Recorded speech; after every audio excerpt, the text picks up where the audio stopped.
Yes, what's good, ladies and gents? Welcome to the MKO Pugilism Boxing channel, where we talk all things boxing. Remember to like, subscribe, hit the bell notification, put it on all so you can get notified of all the latest activity on this channel. So without further ado, let's get into it. So this weekend, another big weekend of boxing. On these shows, we had in Liverpool the card headlined by Conor Benn, next generation of the Benn family, versus, of course, Chris Algieri, a guy who had formerly been a world champion, been in there with the likes of Errol Spence Jr., Manny Pacquiao, Ruslan Provodnikov, and he's been in there with a bit of a who's who. He's done it at 140 pounds. He was a world champion. He even been in there with Tommy Coyle. So he's a guy that's been around the block, 37 years old going into this fight. Ben about 25 now, I believe he is. And there was a lot riding on this fight. It was an important fight for Conor Benn. It was one where this was a guy that on paper, toughest test, a guy that's been in with the best opposition and all that. So yeah, it was a bit of a test. And for me, going into it, I was saying, well, it's a matter of, in a sense, how tough the fight is going to depend on exactly how much Chris Algieri has got left. And going into this fight, first bell rings. Ben makes a positive start. He sort of jumps on Chris Algieri. He shows his intentions early. Uses his bobbing and weaving. Good. He used some very good head movement in this fight, which I was quite impressed by. There were certain times where he was missing a fair few shots, where we were sort of looking for the power shots. You could tell that Ben wasn't coming in here to win this fight on points. He wasn't coming in there to sort of mess about. He was really interested in getting to Algieri, hurting Algieri and taking him out. You could tell that he had these sort of intentions, but to his credit, although he had these moments where he was sort of missing shots and he was a bit too overeager, he did sort of settle down eventually and begin to get things a bit more tidy. He worked well towards the body of Chris Algieri. I was quite impressed by that.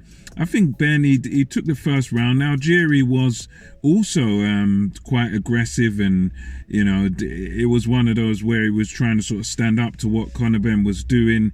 He was right there, sort of in relatively close quarters to Conor Benn throughout this fight, and he was just sort of standing his ground. What was Chris Algieri, which was interesting. I would have thought he would have been more on the boxing side, trying to outbox him, but no, he was right there, stuck it out, and I don't think he really, for me at least, I don't think he really believed that Conor Benn had, a lot of punching power, because Ben, he can punch a bit, but again, not known as a concussive like one punch man. But anyways, the fight wore on. Rounds 2 and 3. Round 2 I think was good one for Ben again. This bobbing and weaving really working for him, putting pressure on Algieri. Algieri was just sort of trying to cope, trying to keep up with Ben, landing a few shots of his own, but you could see that it was Ben who was in charge of the fight. Ben was sort of on top of things. And then I think it was it must have been round 3, I think it was, where there was this knockdown that was a bit of a strange one, because it was like Ben hits Algieri with right hand, but because of where Algieri's feet were, Algieri not only got hit by the shot, but he got hit by the shot, got knocked down by it, but it was as much the punch as it was his balance, because from what I saw on the replays, it was a shot lands by Ben, but his foot is sort of right next to Algieri's foot at the time. And as he's hit Algieri is bent and fallen over and rolls right over into the ropes. He nearly rolled out of the ring.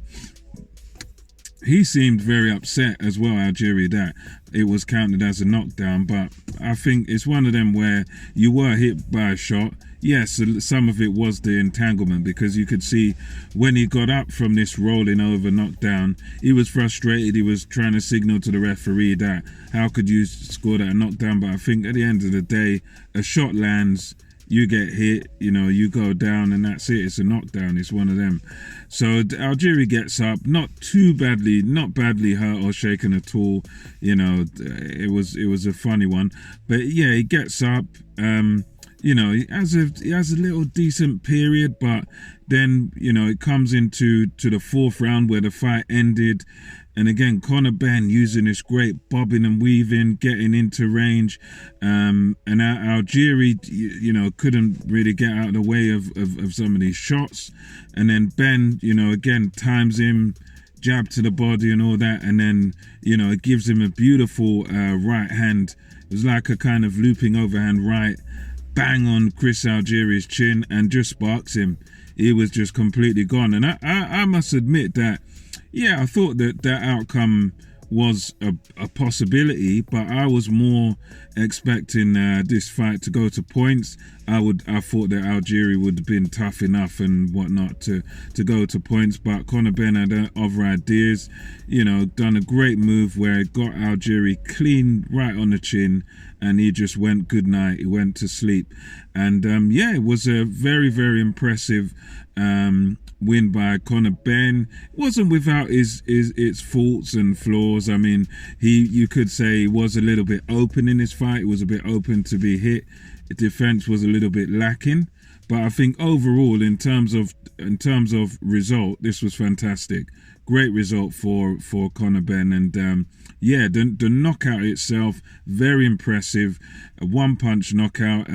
You could argue it was more impressive than what Errol Spence done. I think Errol Spence stopped him with a body shot or something like that, but Conor Benn really did put him to sleep. I mean, of course, with Spence, you're talking 2016, so better version of Algieri, but at the same time, with Conor Benn, because we don't know exactly how good he is, I would say he's not ready for world titles yet, but for a guy of his level, very impressive knockout by him. And let's say it's onwards and upwards for Conor Benn. Who could he fight next? I don't know. I was watching, I think, the G-Man boxing video. He was saying Maurice Hooker could be a good fight.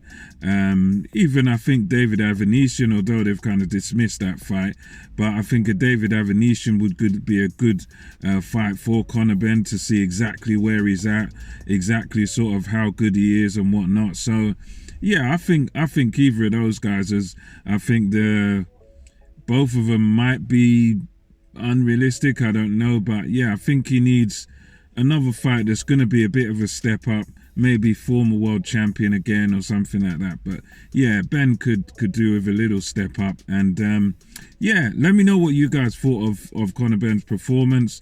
Were you impressed? And until next time, it's MKO Pugilism, over and out. Catch you on the next one.